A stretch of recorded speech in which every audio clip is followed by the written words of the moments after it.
All right, welcome everybody to another I Get It live session. My name is Timothy Harrison. I am a content creator and Autodesk consultant with I Get It and Tata Technologies. And in today's session, we're going to be looking at Autodesk Inventor, FEA Simulation Basics. So in this course, we're going to be looking at a basic introduction to the simulation environment. We're going to be looking at the user interface in this environment within Autodesk Inventor. And we're going to look at a simple stress analysis and how to set that up and how to go through the steps and what the different options are within the user interface. So in this session, we're going to create a study. We're going to assign a material to this part that we're going to do the stress analysis on. We'll add a constraint.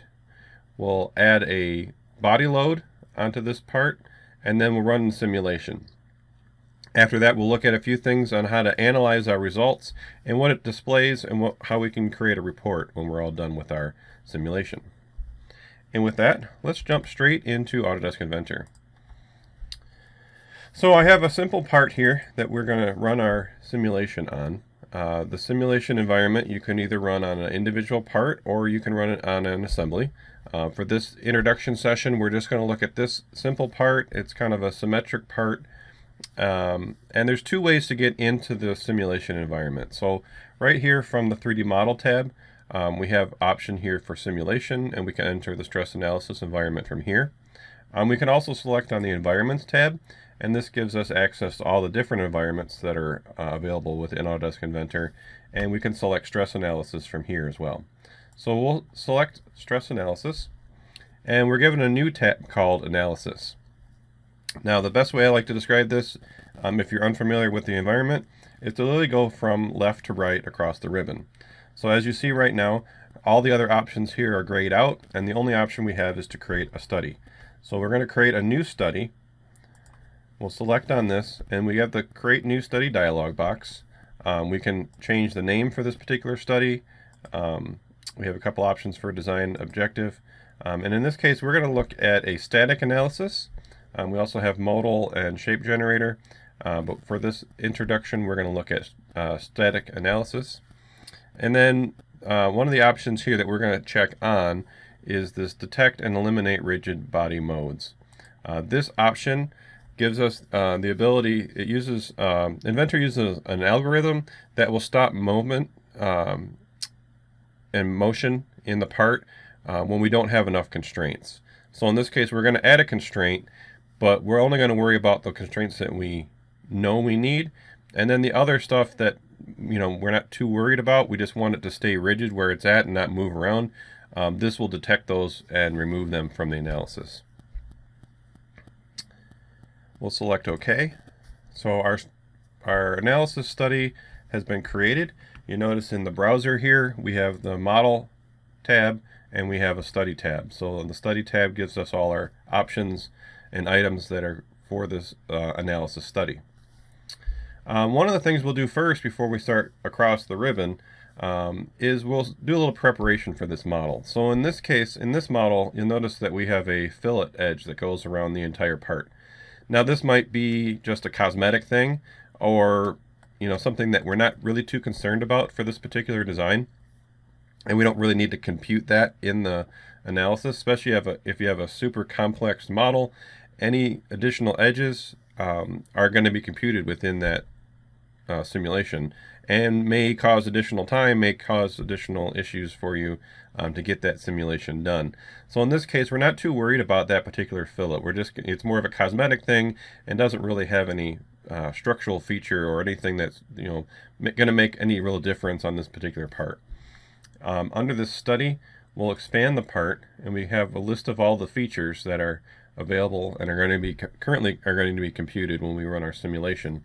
And for this last fillet 2, we can click on it in the browser here and select Exclude from Study. So this actually disables that particular feature, and you notice that it actually is removed graphically in the graphics window. So we've done a little bit of preparation, get our model ready to move on through the rest of the steps here. And the next item here is to assign a material. So on the Material tab, we can select Assign. Now this particular part doesn't have a material already applied to it. Normally I would suggest that as you're going through your design process to always make sure you're working with a model with a material assigned. It's just part of your design information. It's making sure that your model has intelligence as you're going through the design process. But sometimes you don't have a model that has a material, or in some cases maybe we started with a model and we added a material and we get to this point and we want to see some other options for different material. In this case we have an option to override the material. So on this drop down list we have a list of all the available materials, and we can select an override material that the study will use when it does its computing of the simulation. We'll select aluminum 6061 as our override material. We also have options to change the safety factor from yield strength to ultimate tensile strength. We're just going to leave this currently as yield strength. And additionally, if you had a material you need to make a slight modification to that material, you also have an option here to access the material browser. That way you can make that change and then access that in the override material drop-down list as well. But again, this material browser link is the same as if you went to the regular material browser and you needed to analyze or create a new or edit a existing material. We'll select OK, and notice here in the browser we now have the material applied in this study as aluminum 6061. So now moving across from left to right on the ribbon here, the next item is prepare. So we're not really going to look at this too much for this particular part, but this is where if you had a body or a model that had a shelled feature or something that has a thin wall part, something where maybe your manufacturing process, the wall edges have a little variation to them, which isn't you're not too concerned about, but you still want to know the overall stress of that particular part. These prepare options can give you mid-plane or a centerline creation of a surface body that you can actually then run the simulation on that instead of the actual edges of the part. So kind of that way you could give like the center line between those two wall edges as the compute on the simulation instead of worrying about really where those actual wall edges are. So that's just some preparation stuff. Just kind of touch on it, but if you don't need it, you can just bypass this one.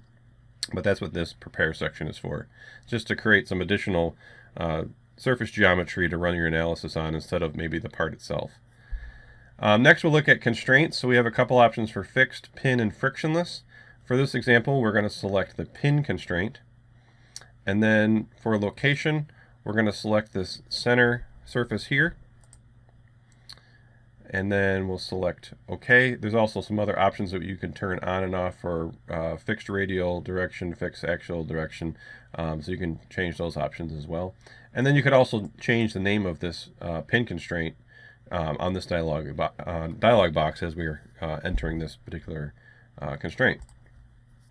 So now we have in the browser we have our pin constraint, and again we've only added one. We don't have to worry about adding any others at this point because we selected on that option for detect and eliminate rigid body modes. All the other constraints, so in this case we've pinned it, but we would technically have a degree of freedom in the direction of that pin or shaft. So having that selection on when we started the study, we really don't have to worry about those other ones that might need to be locked down. They're already going to be locked down. We've just specifically told it there is a pin constraint here, and then everything else will be locked down after that. All right, moving to the next item on the right from constraints is loads. So we have several options here for adding loads. We can add a force, a pressure, a bearing, moment, gravity, remote force, and a body load. For this example, we're going to select a body load, which will apply a load either in a linear or angular velocity acceleration to the entire model. So we're going to select body load. We're going to select the angular type, and then we'll enable the angular velocity acceleration. For velocity, we're going to select the center surface again. And for the magnitude, we're going to enter in 4,500 RPM.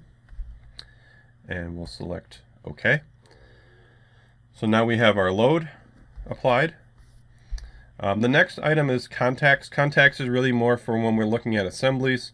Automatic contact will take any existing constraints in an assembly and create them as a contact within the study of that assembly. And then if we have a situation where there's two items that contact, but we don't necessarily create a constraint for them in the modeling assembly environment, you can create a manual contact between those two faces or two surfaces or what have you with these items. But again, because we're looking at a part here, we can bypass the contacts tab panel. The next one is mesh, so we can actually create the mesh now.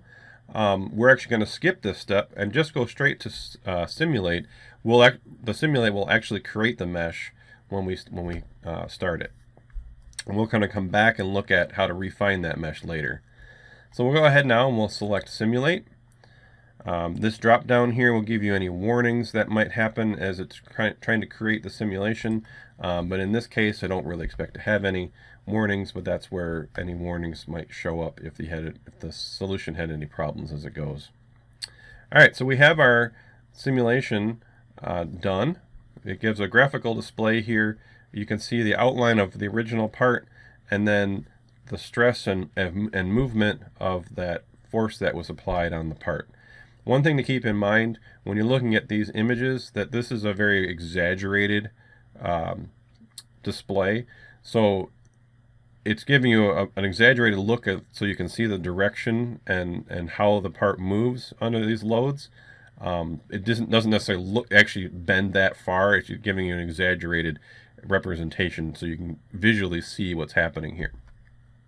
Under results, the von Mises stress is the default one that's displayed. You can then click through and there's several other types of display ways that it can show the different types of what's happening here with the stress.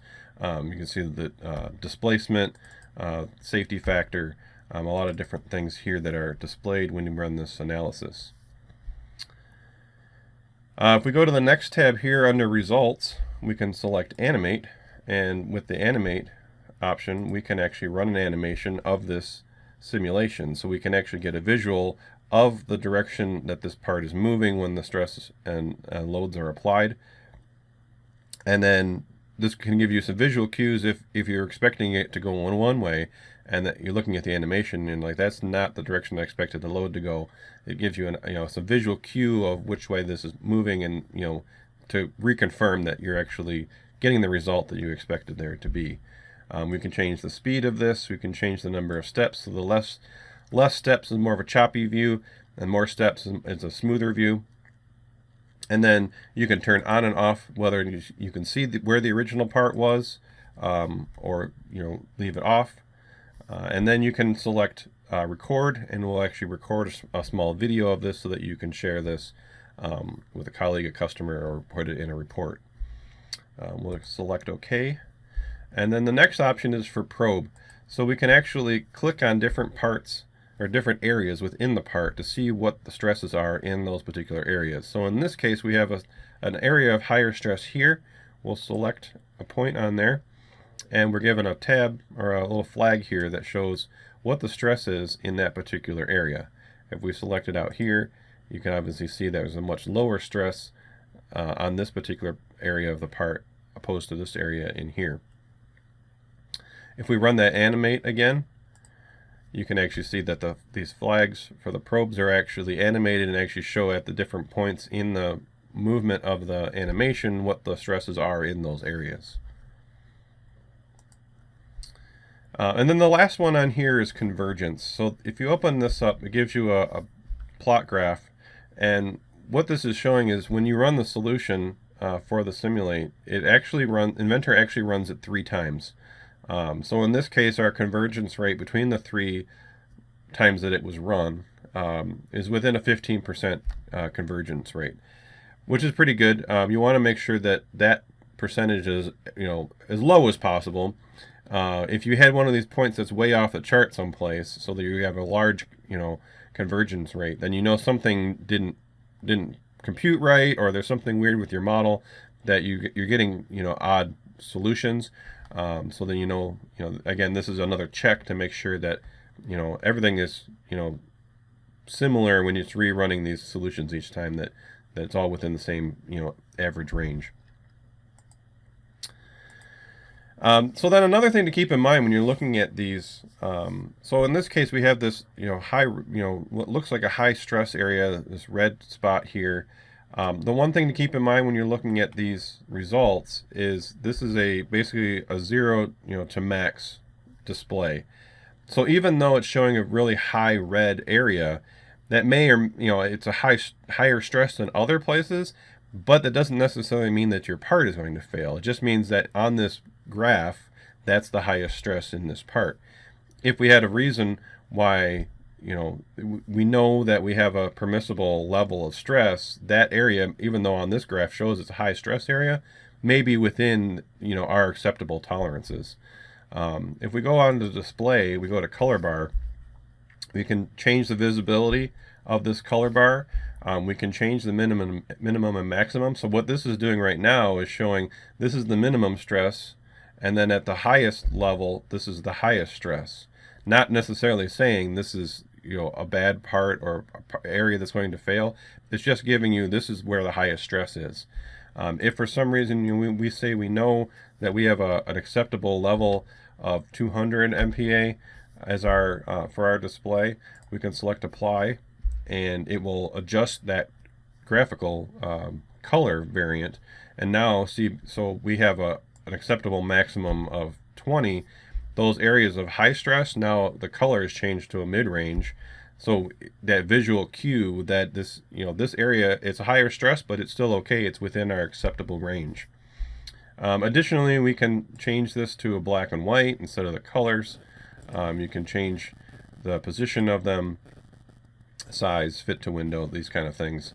We're going to go ahead and select this back to maximum. Select apply. This is what the black and white would look like as well. We'll switch this back to color.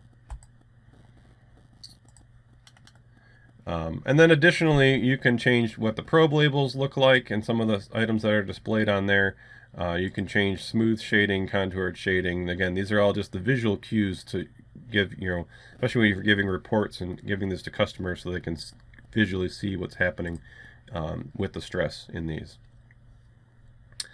So the last couple items on here, I'm going to kind of go backwards at this point. So just looking at stress analysis settings, these are the same settings that were in the initial Create Study dialog box, with the exception of that Detect and Eliminate Rigid Body modes. That can only be set at the beginning when you first start a study.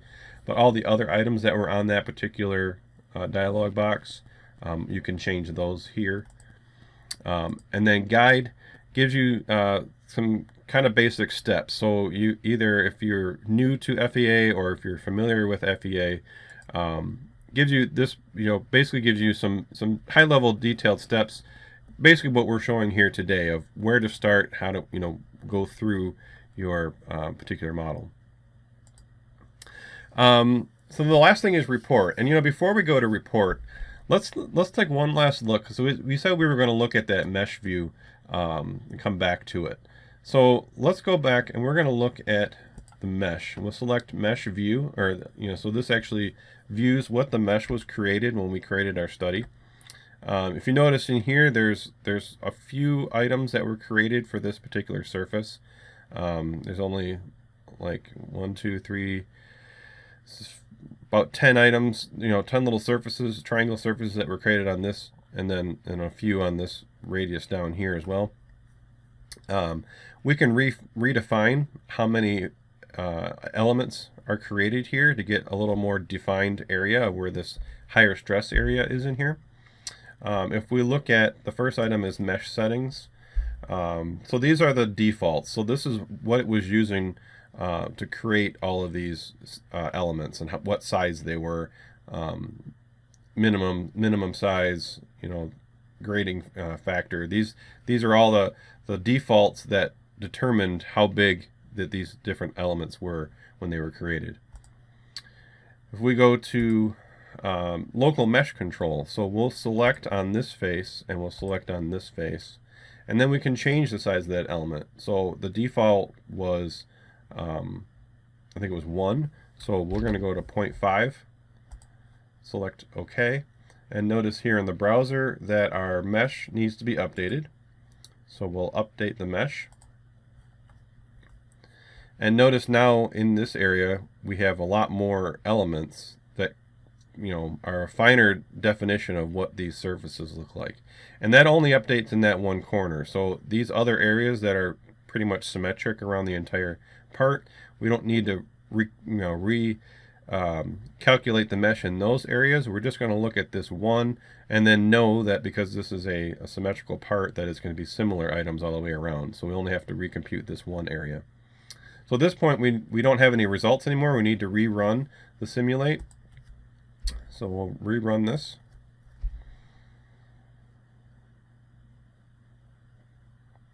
So now we have a more defined area of where that higher stress area is. If we looked at this other one where it was before, it looks like there's a lower, more orange area in here, and it's more spread out across this edge of the face.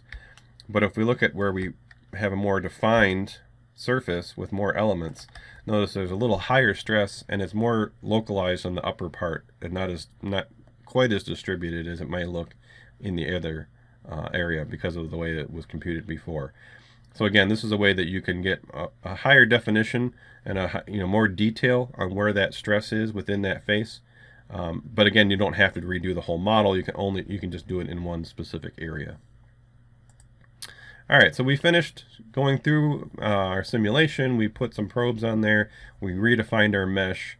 At this point, we're about ready to send this out, especially if you're not real familiar with how FEA works and how maybe the safety factors and things work. Maybe you need to send this to a colleague to verify your information in, because as many times you would say, garbage in, garbage out. If you don't put the right information in at the beginning of the study, the information you get at the end may not mean what you think it means, and you need to send this to somebody to verify it.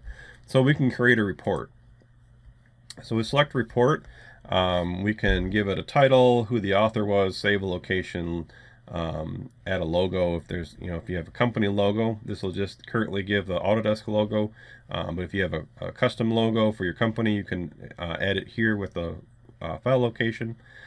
Image sizes that it's going to create. Some other properties, different studies if you want to turn on and off some of these items that were here in the browser. You can turn on or off if it's displayed in the study or not.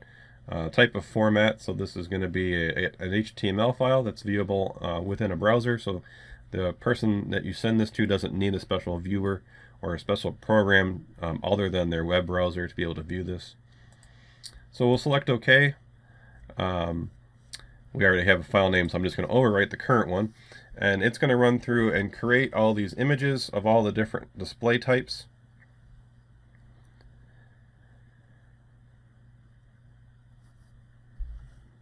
And then it's going to pull up the analysis. This again, it's it's HTML file, so it displays in a web browser.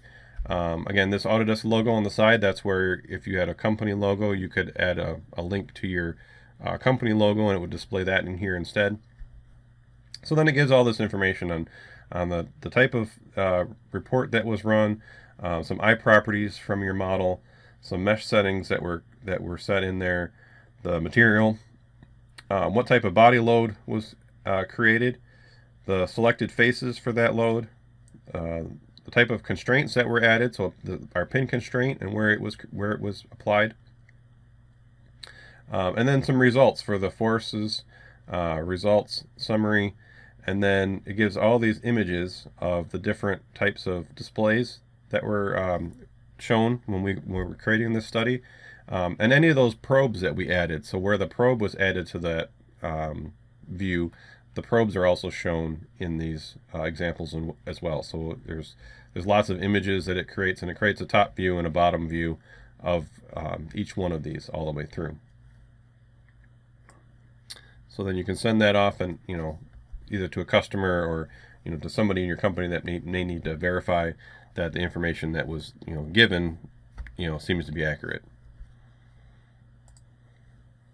All right, and that's it for a basic introduction to the simulation environment within Autodesk Inventor.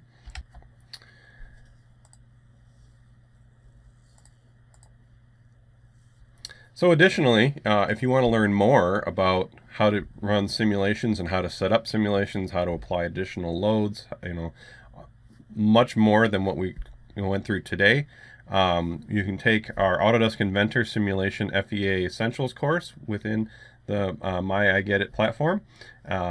This particular example that we went through today is one of the actual projects that's in this course, so you can actually download that file, run through that project yourself, and see how this actually works on your own. Additionally, we have lots more Autodesk Inventor courses, well over 40 hands-on projects in those courses, and additionally other Autodesk products for AutoCAD, AutoCAD Electrical, Fusion 360, and more, all available on the I Get It platform, as well as our other CAD software that we also have training for. So go on over to myigetit.com, check out, see what we have, and there's lots there that you can learn. As I always say in these sessions, if you have any suggestions for a future live session, feel free to send me an email, tim@myigetit.com. If you have a question about what we showed in today's session, I can try to get you an answer if you have a question about what we were displaying there in today's session. But if you have a suggestion for a future live session, I'm always curious to see if there's something that we don't currently cover or we haven't covered in the past on one of these live sessions. Maybe I can work that in to a future live session. And with that, thank you for your time. I hope you have a great day, and I hope to see you in another I Get It live session. Thank you, everybody.